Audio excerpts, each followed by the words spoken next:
We might use illustrator slides, but if where we do, we'll make sure that all of these are described.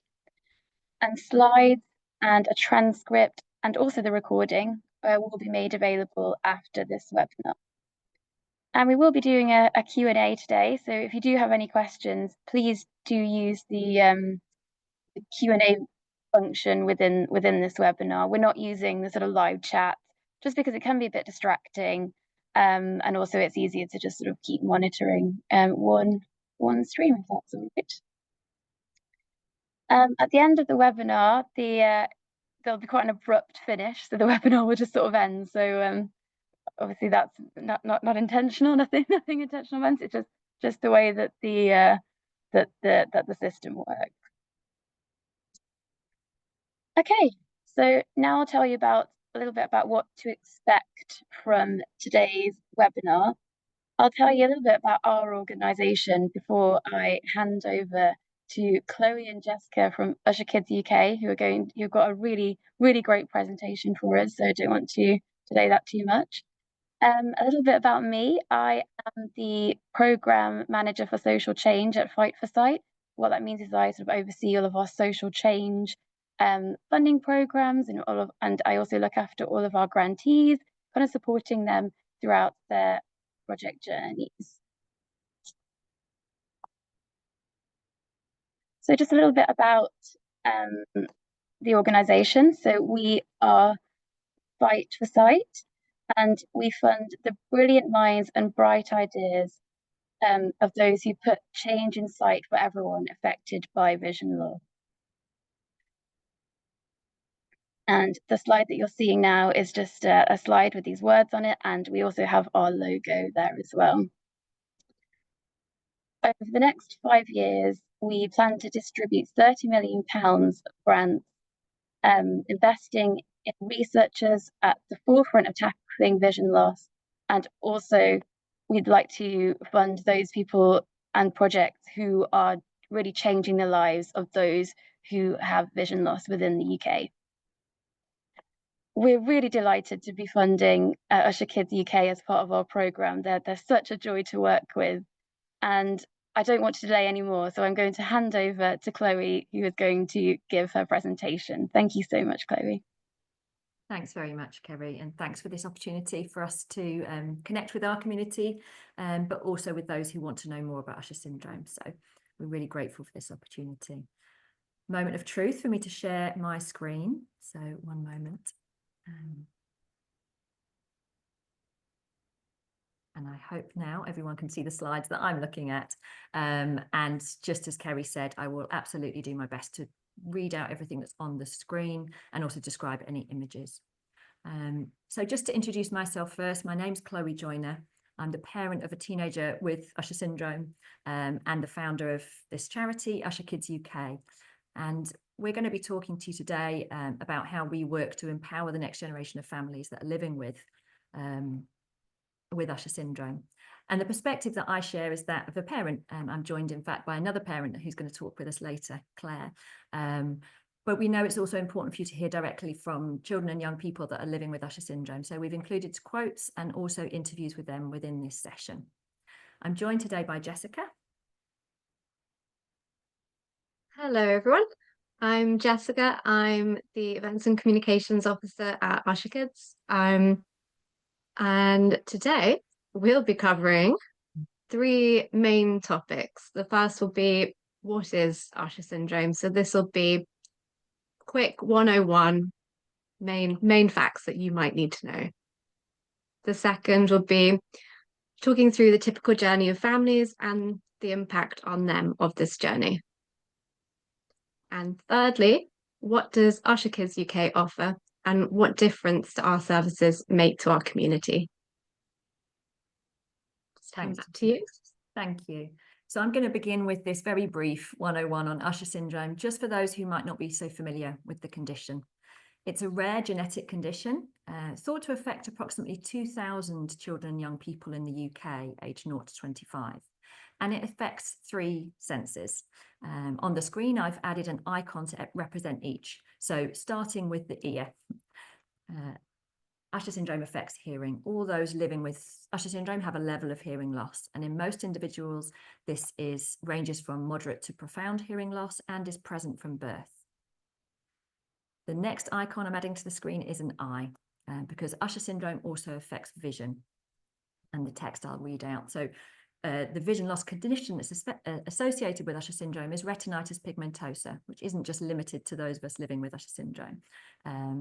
Has some predictable symptoms, which are the progressive loss of vision, and this begins with difficulties seeing in dim or dark conditions, and then starts to affect peripheral vision, so that increasingly it's like looking through a tunnel with various different sort of features occurring within the remaining vision that's left. And for some adults, they can find that final element of sort of central vision is then compromised. It's really hard to predict the age of onset and also the rate of change, because there's very little and limited natural history data. But in many cases, the vision loss begins in childhood, with noticeable changes by the age of 5 for some children, and an acceleration of changes often described within the teenage period for many young people. And finally, the final icon that I'm adding is a set of weighing scales to represent balance, because for many, but not all, who live with Usher syndrome, their balance system, their vestibular system, is affected. And this is most noticeable in infants, because they will be the children who are very late to hit those milestones that we're all looking out for. So they're often late to sit, late to stand, and late to walk. They absolutely do reach those milestones, but what does remain is a sort of an indefinite effect on their balance system, which means they can appear clumsy. For those who are looking at the images on the screen, you might notice that between each of these different senses, I've added a multiplication sign, because unfortunately, the combined impact of these 3 sensory losses is not as simple as adding them together. 1 + 1 + 1 in this case does not equal 3. Deaf children are reliant on their vision to fill in gaps in their hearing. The reverse is true for those who live with visual impairment. People with balance challenges use their vision to help compensate. So having issues across all 3 senses has a compound impact, meaning that the strategies that are needed to access and navigate life with Usher syndrome are unique too. On the next slide, I'm going to describe a typical journey of a family receiving this diagnosis. And to bring that to life, I've added an abstract image of or a graphical image of a road, a symbol showing a road with a sequence of coloured markers along the top of the road, and some icons beneath which represent the different points in this journey that I'm going to be discussing. So first up, an icon showing a graphic image of an ear. In ours, and in the majority of families with Usher syndrome, as I've said, the hearing loss diagnosis usually comes first. Most families, like ours, have no experience of hearing loss. This condition is passed on recessively, so usually no one else in the family is affected, and therefore it often comes as a shock. But families tell us that they've quickly felt they could access a path of care and support. And the messaging that they receive on this hearing loss pathway is that as parents, there's so much that you can do to empower your child and your family. You understand the choices that you have. There's a community there for you to belong to. There's information to enable you to make decisions. And there are lots of tools that you're shown that you can help equip yourself with. This means that for many families and young people, they quickly develop a sense of identity around the hearing loss and a sense of agency that they can make decisions to access the things they need to do the things that are important to them. So it's all sounding very positive. What happens next?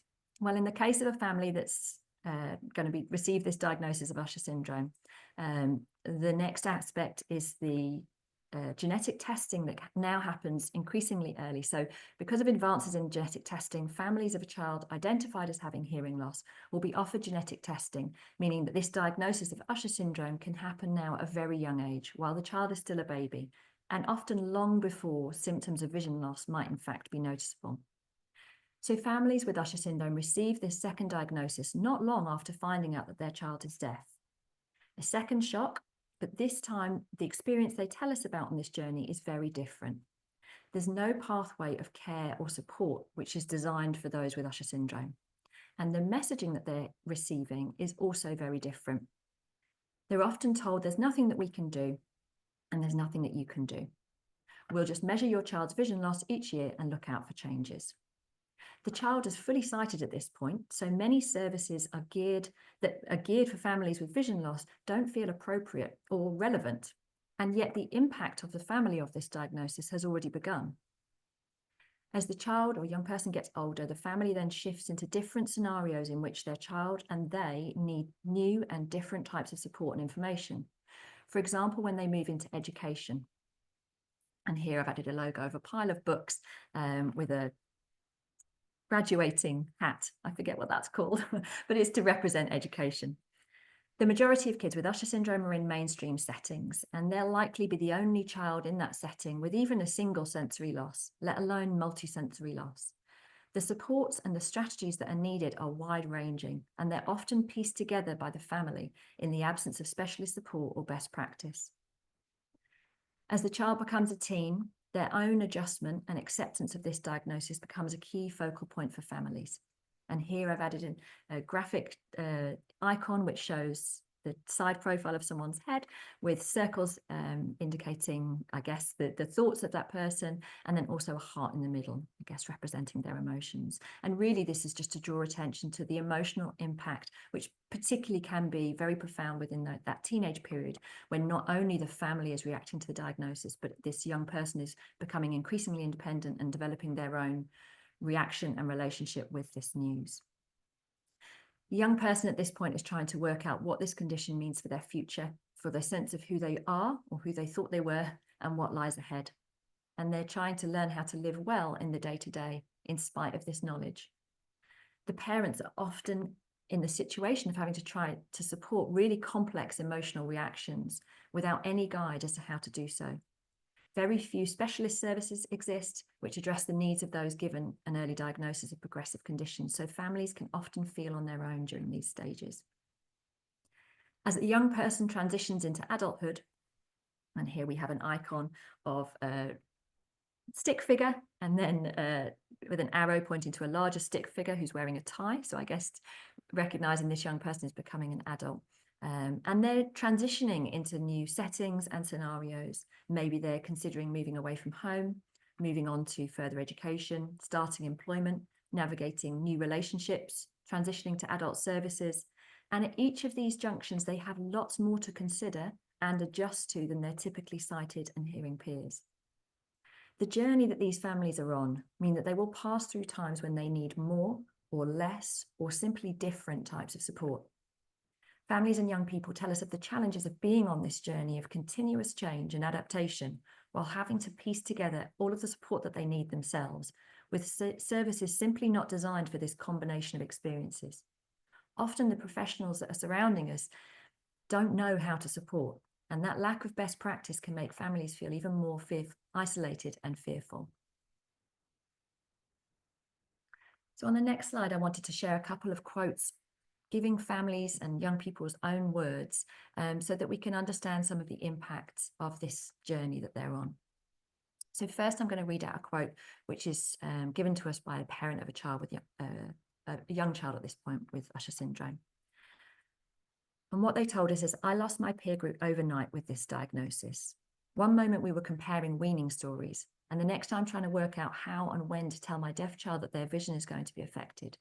No one that I know has experienced that. And just to reflect on this, in my view, parents make the weather in their homes. So if they are feeling isolated and fearful, this is the atmosphere they create and pass on to their child, even before that child knows about this diagnosis. These parents and families face unique challenges, and they need a peer group to be able to learn from and lean on, and a support system which understands the journey that they're on.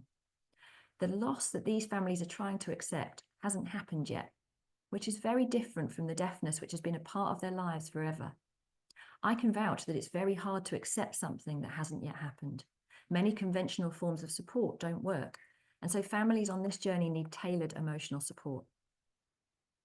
And next, I'd like to share a quote from a young person who talked to us at the age of 17 years. And what they said was, losing your sight after what you believe to be a fully sighted childhood is huge. It is an enormous adjustment and can really rock your sense of who you thought you were and who you believed you were going to become.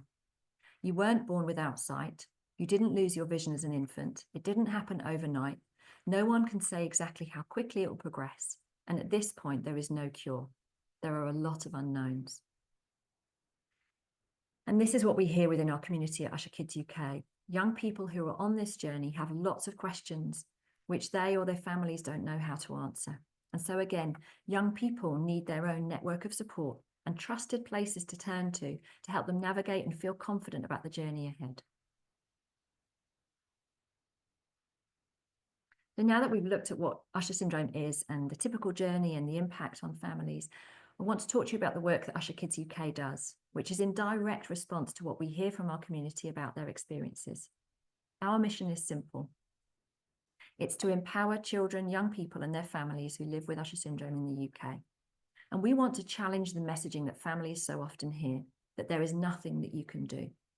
Whilst that might be medically correct at the moment, in fact, there is so much that we can all be doing to empower children, young people and families with the tools, the skills and the community that they need to thrive.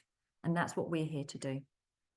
I want to point out that there are lots of organisations who address different aspects of our community's needs at different stages in their journey, and we really enjoy and are grateful to work in partnership with them. We're not here to replicate those services, but instead to focus on the unique and the specific experiences, impact and needs associated with Usher syndrome that we've just talked through. I'm going to hand over to Jessica, who will tell you more about our services. So, we at Usher Kids UK concentrate on 4 main service areas. The first of these is information. So we create trusted resources through collaboration with experts tailored for our community of families and professionals. On the screen, under the word information, we have a small poster with a picture of a young boy who's sitting on his father's shoulders with the title Usher syndrome, as well as a QR code at the bottom of the poster, which links to our newly diagnosed information pack. When we talk of the provision of information, we mean we work with a team of experts to create resources which address the common questions and concerns that families have in the early stages following a diagnosis. Families and professionals can download our information pack directly from our website, and we can send posters and business cards to professionals to raise awareness within their own services. Connecting families with quality information helps them build knowledge and confidence as they embark upon this journey. And our Usher-specific resources, for example, regarding educational strategies, reassure them that they can access best practice advice and guidance for every step along the way. The second service area we concentrate on is support. Wherever families are in their journey, we are always here with support. On the screen, under the word support, there's a photo of a group of adults sitting on comfy chairs in a large indoor space. One person is facing the camera and is wearing a yellow Usher Kids UK t-shirt and is smiling at the others in the group. We know one of the biggest questions families face in the early days is how and when to talk to their child about their diagnosis. We've created a series of resources focused on this topic, including a video by a clinical psychologist, along with advice from other parents who reflect what did and didn't work within their own family. When families get in touch, we can offer the opportunity for them to speak to others with lived experiences and access other tailored support focused on their individual needs. Our third service area is connections. So we create opportunities for our community to share experiences and meet with others who understand. On the screen, under the word connections, there's an image of young children playing together on the floor with lots of toy cars. So we offer a program of virtual and in-person connections, which enable children, young people, and families who may have never met another person with Usher syndrome to connect with each other. At our annual summer camp, young people living with Usher syndrome, 11 to 25 years old, connect with peers and role models, having fun together, building amazing friendships, skills and confidence alongside others who really understand the journey that they're on. At our spring family social event, we bring our community together for a brilliant day of fun and relaxation. so they can get to know others in our community and build their own network of support. Toward the end of the year, at our autumn information event, we enable families to hear from expert speakers and access workshops, as well as having another opportunity to connect with each other. Our program really ensures that no one has to feel on their own on their journey and access what is most helpful to them, depending on their current priorities, which of course is very different for everybody. Finally, our fourth service area is advocacy. We harness insight from our community to amplify their voice, champion their priorities, and improve outcomes. Under the word advocacy on the screen, there's a photo of Clary, who's here today, standing with a young person with Usher syndrome. They're both smiling at the camera, standing in front of Big Ben after a very productive day in London together. An example of some of the advocacy work that we do is working with partners in the NHS and other sectors to develop a care and support pathway for families with Usher syndrome. We'd really like you to hear directly from our community of children, young people, and families about the real difference these services make to them. First, one of the children who regularly attends our events tells us what it means to her. Thanks, Jessica. I'll move on to the video, and just to give a description of what you'll see on screen, there's a young girl who's standing inside a large colourful room. She has a white t-shirt on and a headband which has a pair of pink fluffy ears on top, and she's wearing glasses and looking at someone who's interviewing her in front of the camera. So I'll move on to that video now. Why do you like coming to Usher Kids UK events? I like to come to Usher Kids UK events so I can meet people who are like me, and we can make friends and click together easier because we're related to each other. Oh, that's lovely. And what events have you come to with Usher Kids UK? I've come to lots of events, including doing dancing and arts and crafts. Would you like to tell me about what you did with your teddy bear today? Yeah, with my teddy bear, I got to have my own cochlear implants fitted on it, and he had his own hearing test. Oh, fabulous. Do you think he enjoyed that? I think he did enjoy it. Okay, we'll move on to another short video now, and this time you're going to hear from a young woman who is a member of our community and lives with Usher syndrome. So on screen, apologies.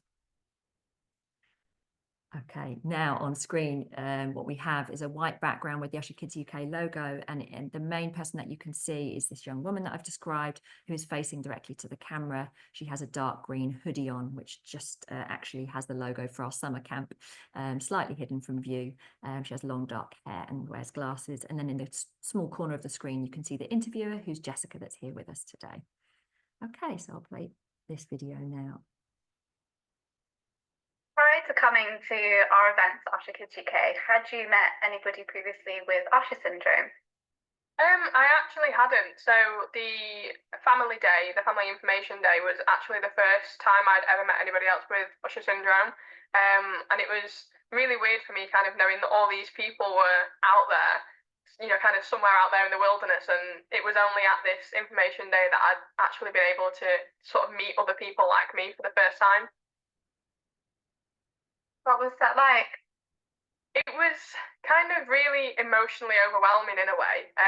You know, when me and my mum were on the train home, I was kind of like, I had this rush. I was like, oh, that was the most amazing feeling. Like, I got to stand there and like talk about my personal experiences, but I also got to meet all these other amazing people who were just like me.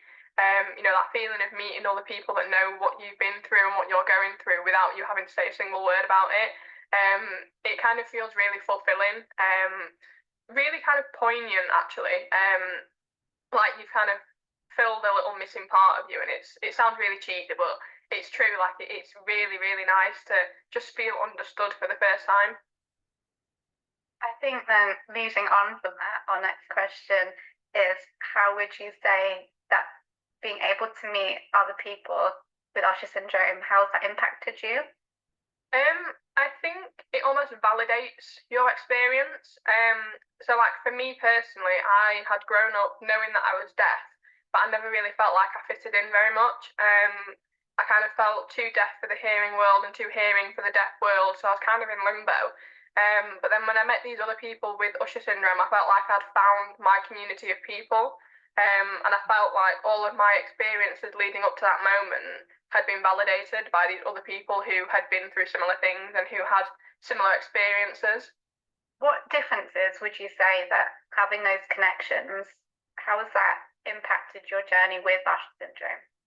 I think even though by the time I had come to the Usher Kids UK event, I had very much come to terms with my diagnosis, I was still learning things and I was still, I still had questions, and other people, ultimately, even though we had the same diagnosis, they still have different experiences. So I think seeing other people's experiences and hearing other people's experiences, it kind of opens your mind up to the things that you might be capable of, things that you might also experience, things that you'd perhaps not considered. And some of the people that I've met have done some absolutely incredible things, and their hearing is sort of worse than mine, or their sight is more progressed than mine, and they're still doing these incredible things. So it sort of makes you a little bit less afraid of the future. You're looking forward to the next camp? I cannot wait. Okay, so I hope that's helped to bring to life some young people's experiences and the difference that it makes to be able to access the kind of community that we have, and accessing others that understand the journey that they're on. The final video we just wanted to share is a shorter one, and it's a father talking about his experiences. So let me move on to that video. So when we first had the diagnosis of both our children had Usher, that was really quite an isolated thing. They're already the only deaf kids in their school, so to find out they had this rare condition was very, we felt quite alone. When we reached out to Usher Kids UK, it was really nice to have find out that there are lots of other families out there going through what we're going through, to be able to share stories, get information from them, and it helped us all feel like we were not on our own with it. And it was really, can't really quantify how helpful that was. All of us felt a much more positive approach after that, and then quickly we accessed all the other services that Usher Kids provide, and now we feel very much part of a community of people, and it's the events that they put on are the highlights of the children's year, and it feels an awful lot better now that we know that we're not alone in going on the journey of Usher syndrome. Okay, and I missed the visual description, so just to describe what was in the screen there, this father was standing directly looking at the camera, and has a checked shirt on, and very short hair, and in the background what you might have been able to hear is that other families and young people who are in the same space as him, because that was during our information day. So I'll stop sharing screen at this point, and would like to invite another parent to come and chat with me before we open up for questions. I stop sharing and invite Claire. Claire Lamette is a parent just like me, a different stage in her journey, and I thought it'd be really nice to be able to have the chance to hear from Claire and hear another parent's experience. So thank you very much for coming and joining us, Claire. I wonder if you would begin by letting us know, your experiences perhaps prior coming to our events. Had you ever met another family? Where were you at in your journey, I guess, when you first came to one of our events? We had never met another family with Ushers. So my daughter was diagnosed with deafness when she was born, and we were involved with our local Deaf Children's Society for 9 years. Then we received the diagnosis of Ushers. So as I said, we'd never met anybody through the Deaf Children Society with Ushers, and our consultant hadn't met anybody with this condition either. So it did feel quite lonely at that point. Thank you. And what was the impact of you, or what has been the impact on you, and also your kids, of being able to have those connections with other people? It's given all of us such a confidence boost. It's been so lovely to meet other families that are just like us. For my sons to meet other siblings that are in the same situation as them, you know, the questions, uncertainties, it's just so reassuring for them to know they're not on their own. And for my daughter, she's not on her own. She sees other people just like her. Um, as a family and as a parent, to know that I'm not on my own and there's other people that I can lean on and have that support. Brilliant. That's good to hear. And I know you've also come along to our virtual parent support group, so that's available for any parents or carers. In fact, wherever they are in the world, they can come and join us at that virtual session, which really gives a chance to connect and tap into that sort of network of support and network of expertise, actually, because I think often it's parents who might hold the best sources of information for us all about, you know, strategies to use in the home. So I'm really glad that you've been able to access those. And just thinking about some of the information that perhaps you've accessed, you know, what kind of difference does that make, or what impact does that make in terms of that information support that's available?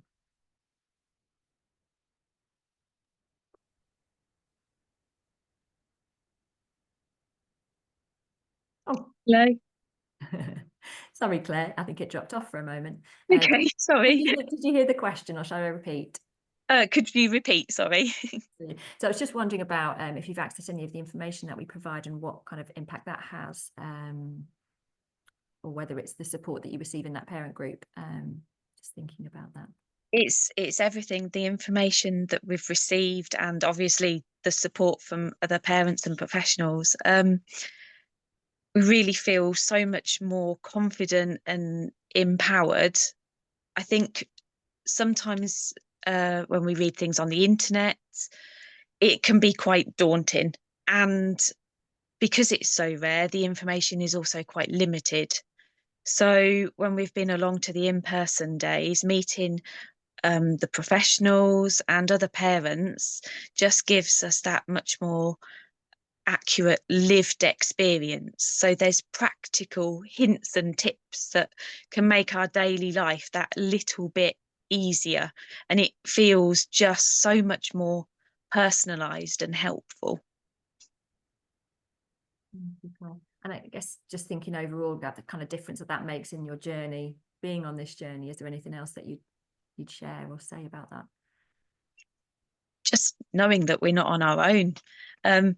We're part of a very unique community that's so supportive, and to feel that we don't need to explain ourselves. We're with other people that just get it. That is so valuable to us. Thank you. Thanks so much. Well, at this point, we are very happy to open up for questions. And I know Claire said she might be happy to hang around for that as well. And Jessica's available as well, who can share information about our services. So we're very open to any questions from the audience at this point. Hi there. So it's Kim from Fight for Sight over here. I'll be reading out any questions that come in. So from the floor, I've got a question. Can children from all parts of the UK access your service? Yeah, absolutely. So the name's on the tin in terms of Usher Kids UK, and absolutely these services are available to anyone in the UK. I recognise that sometimes, you know, for our in-person events that can be challenging, but we do have people that travel a long way to come to our events. We actually have a young person from the Falkland Islands that comes from summer camp. So I know that that isn't possible for everyone, but that's why we always try to make sure that there's virtual opportunities as well for people to connect. So there's the virtual sessions for parents. Those take place every third Thursday between 8 and 9 p.m, with the exception of summer months and December. And it's a really informal chance to connect with other parents. So that's available virtually if distance is an issue. And like I said, we have families joining from all over the world. In fact, we run them across 2 different times so that we can really cover the globe.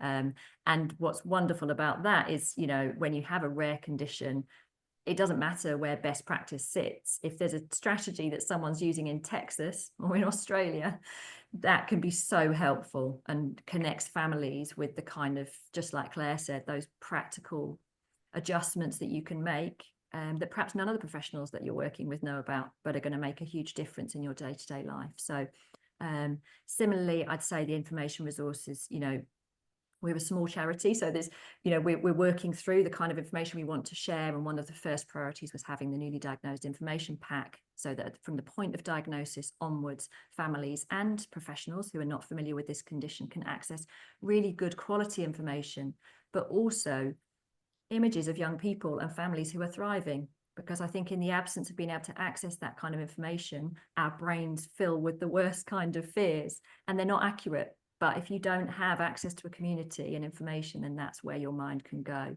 So newly diagnosed information pack is a really good resource for any professionals, but also for families and perhaps for wider family members as well. I know families tell us that it's really helpful to share something with well-meaning people in your support network, and it just takes one less job off you having to explain this diagnosis to other people who want to help. This can give them a way of understanding something about what's just landed in your family. And then also information resources around education, for example, and as Jessica touched on, the emotional support. So I direct people who might not be able to come physically to our events to have a look on the website, and absolutely to get in touch with us. We know that there's still lots of gaps, and we work really hard to try and address those, but we want always to respond to the priorities of the community. So just get in touch. You know, it will be literally the people you see here, Jessica or myself, responding to your email. So we're not a faceless organisation. You know, let us know and we'll respond and do our best. I just have one thing to add to that, if I may. One thing, when I still relatively new, but one thing that I thought was fantastic when I joined was that when we provide events, they're provided across the UK. There's not sort of that thing where everything always happens in London, which so often happens. And if you're so far up north, that's such a distance to travel, especially as a family. And so I think it's great and really important that we do move those events around. So we might be in Birmingham, we might be in the Lake District, we might be in Essex, we might be in London, just so that it's not always the same families having to travel a great distance. I think that adds an element of accessibility to those events. Thank you. And just to finish off on that point, you know, the next event that people could come to, it's a free one-day event, and it's on Saturday, 26th of April, and we will be in the Midlands, Blackwell Adventure Centre, and the sign up for that will be opening really soon. So keep an eye out for that on our social media. That's lovely, thank you. So actually following on from the sort of, you mentioned Australia and the US international, I've got a question here, and maybe Katerina, you can let us know if we answered you, but I've got Katerina from Greece. Unfortunately, here we don't have specific services for parents or children with Usher syndrome. How would you recommend us to help a family with a child who has just had the diagnosis? Yeah, I can imagine, and most families find themselves and professionals find themselves in the same situation. So you're not alone in Greece. It would be good actually to know is Katerina's background in education or in healthcare, just to tailor the answer. I wonder if she could mention that. But I guess I'd turn back to the point that I mentioned in terms of, you know, the information that we're all seeking doesn't really have boundaries or borders, because much of what we want to know and the best practice is universal. So I'd really encourage you to access the information that we share. And if you find that there are gaps in your knowledge, feel free to reach out and we can help direct you to other resources. Like I said, there are other organisations that feel really important parts of the jigsaw here. And we could signpost you to other organisations. Katerina answers, I'm a social worker. Social worker. Okay. Yeah. Well, I think really important thing to recognize is what you've said, is that it's working with the whole family, because actually this impact is not just on the child or on the parents, it's on all of them, and they will have very different needs at different stages in this journey. And I think if the child is young, then I would say working with the family. Often we hear services saying to us, when should we start working with this family, because their vision loss hasn't begun yet And I'm like, yesterday, because there's so much that we can be doing, even if that's just with the parents, helping them understand the journey that they're on. What are the things that other families find helpful? Which thing could they be addressing first? Do they need to focus their energy on the hearing loss, and actually what's the communication choice for this family going to be, and help them become really confident and successful in their choice in that area? What do they have the energy for next? You know, it's tempting to throw everything at them, but actually that's not helpful for a family. It's overwhelming. So understanding what their biggest question and concern is, and then finding good quality sources of information to respond to that. Having a professional that's willing to go on that journey with them. Most of us will encounter professionals that haven't worked with Usher syndrome before, and I personally always feel much more trust when they're happy to say that to me. And I don't expect that they have all the knowledge, but what I love to see is when they're willing to listen to and observe and understand our experiences and our questions, and then go on a journey with us to learn themselves and expand their professional understanding and build their knowledge to support us. So I think, don't worry if you don't have all the answers, but just showing that you're open to learning is really powerful. That's great. Thank you, Chloe. So I have another question from someone asking, can your charity support families from ethnic minority communities to connect with each other? Yeah, I mean, everyone is obviously welcome at all of our events, and we do make efforts if a family contacts us and has, you know, perhaps the English isn't their first language, for example, and they want to connect with another family, we will do our best within our private Facebook group, within social media, or within our network, that we can try and connect people, you know, with whatever kind of community is most helpful for them. We're a tiny national charity, so, you know, we don't have specific programs that, you know, that actually address specific elements of our community. We hope that people feel welcomed and included within all our events, and we'd love to hear about it. If people have needs that we need to consider, you know, we make sure that we can do our best to offer those within all of our different service areas. That's great, thank you. I've got a question from someone asking if people can support events as volunteers and what background is needed. Yeah, well, charities always need volunteers, don't they? And we're no exception. And I think a unique feature of the legacy that we're trying to leave really is helping professionals build their knowledge and gain insight into the experiences of families. So we welcome volunteers from related sectors. So at our summer camp, for example, we have a team of approximately 15 volunteers, and they all come from disciplines such as genetic counselling, audiology. We have QTVIs that come along. We've had habilitation workers in the past, and all of that is so that they can bring their skills and, you know, have a fantastic week with an amazing bunch of children and gain insight into the lived experiences and the day-to-day experiences of these young people, so that they can take that away into their practice. And you tend to see them filling up through the course of the week, because they are just, their mind is blown by how brilliant these kids are and amazing, and all the preconceptions they had about a young person with this condition are blown out of the water. But they also go away really inspired and much more knowledgeable, and motivated to go back to their professional network and their services to think, are we addressing the needs, and how could we do better to support these young people? So we hope that leaves that kind of lasting legacy. We do have actually a waiting list for volunteer places for our summer camp in particular, because it's such a wonderful experience. So you might not see us going out with calls for volunteers, but if you've got a particular interest and you work in a related sector, you know, we'd love to hear from you, because there are lots of different opportunities to get involved. Our one-day events that we mentioned, but then also helping us to spread the word and raise that all important money. So there's lots of different ways that you can support us, and we love to learn from professionals that have a different angle to share with us, and then we can also hopefully share really useful information. So feel free to get in touch. Thank you. I've got a couple of questions, one from a parent, and possibly another one from a parent, but is the sequence of events always the same, i.e. hearing, sight, then balance? In the vast majority of cases, it's always hearing first, and balance would also present. If it's present, balance would always present at the beginning as well. So those two elements would be there. There are some subtypes of Usher syndrome in which the hearing loss is progressive, as well as the vision loss being progressive, which means that the hearing loss could present later in those cases. But they're in the minority. The majority would have hearing loss from birth. And then if balance is relevant within their subtype, that would also be present from birth. The vision loss aspect is always the thing that comes later in terms that it wouldn't present necessarily straight away. But the important point to note is the diagnostic testing capability could pick up the vision loss well before that young person is starting to experience any functional changes. So whilst it might not be noticeably affecting them, there could be changes that can be detected on tests.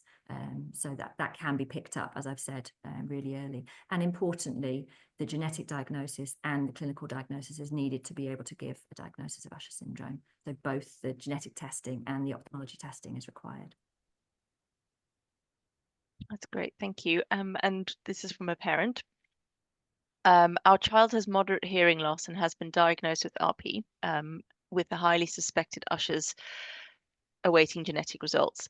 How and when would you advise us to start talking about this with our child?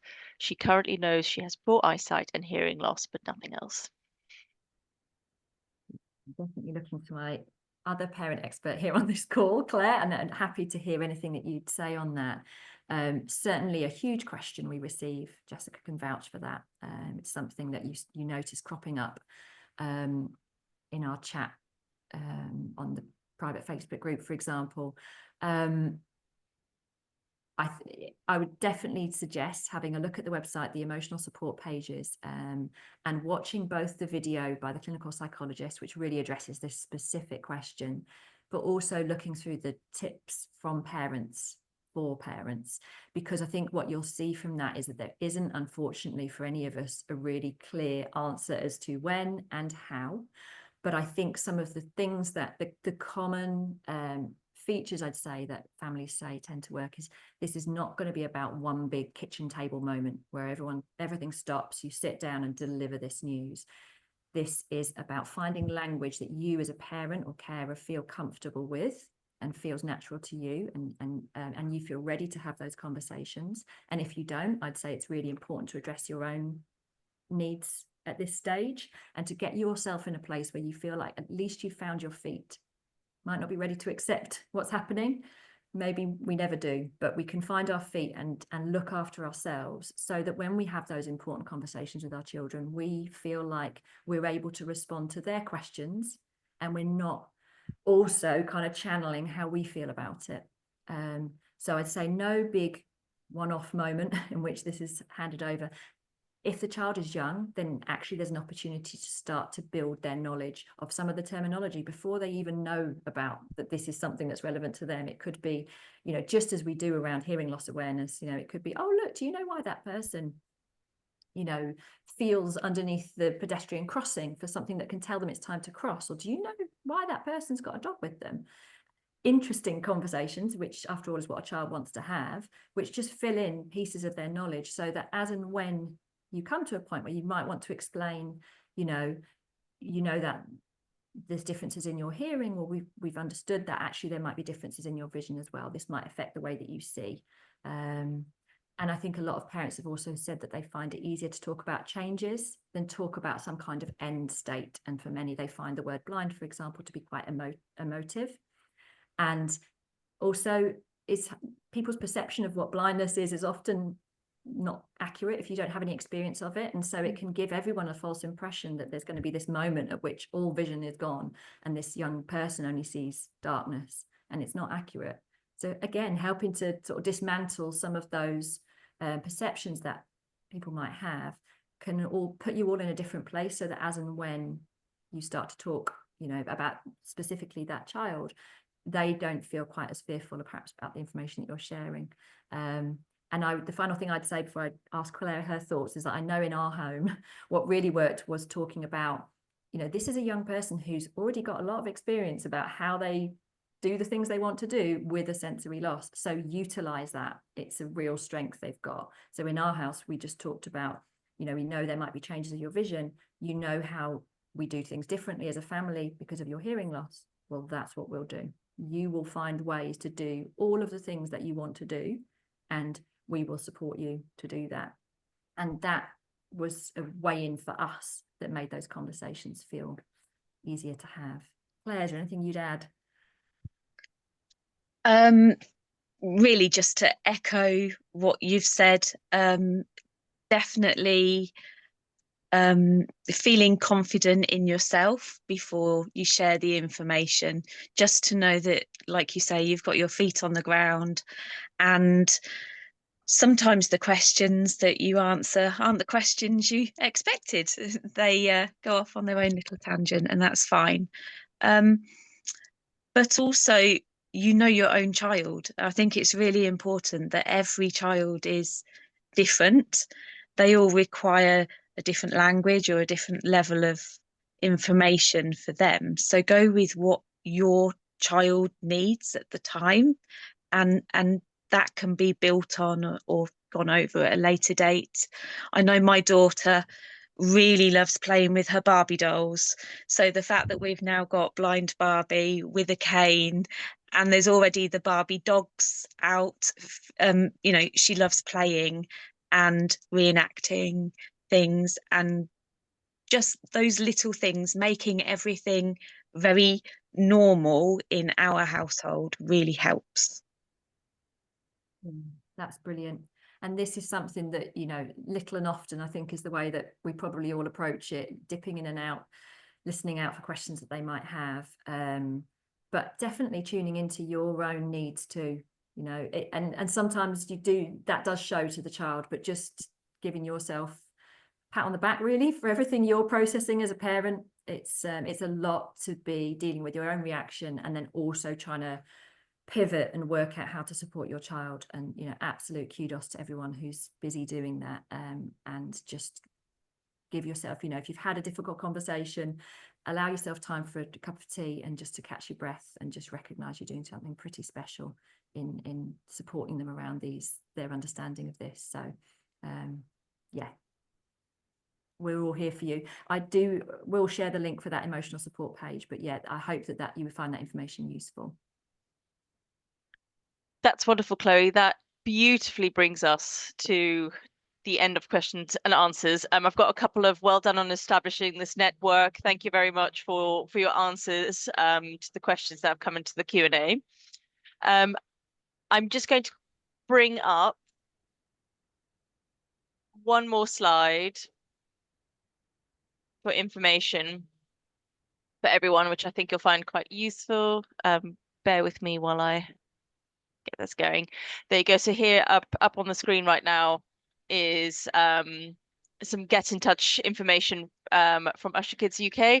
And just a reminder that these slides will be available. They'll be sent in an email after, I think they should arrive in about 24 hours, as well as a recording of this webinar. So you'll be able to access this get in touch slide again with all that information.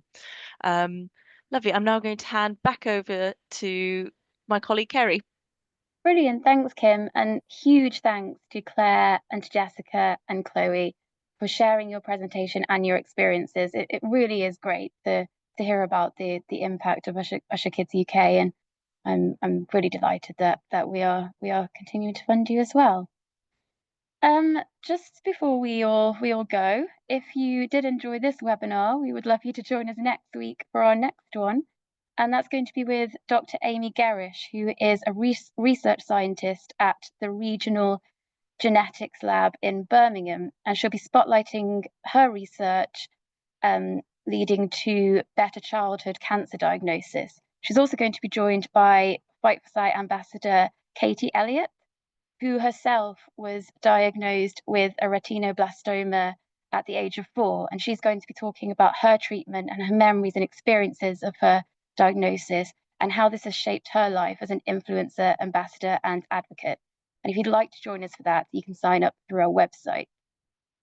But apart from that, I'd like to thank you all again for coming. And we really hope that you enjoyed the webinar today.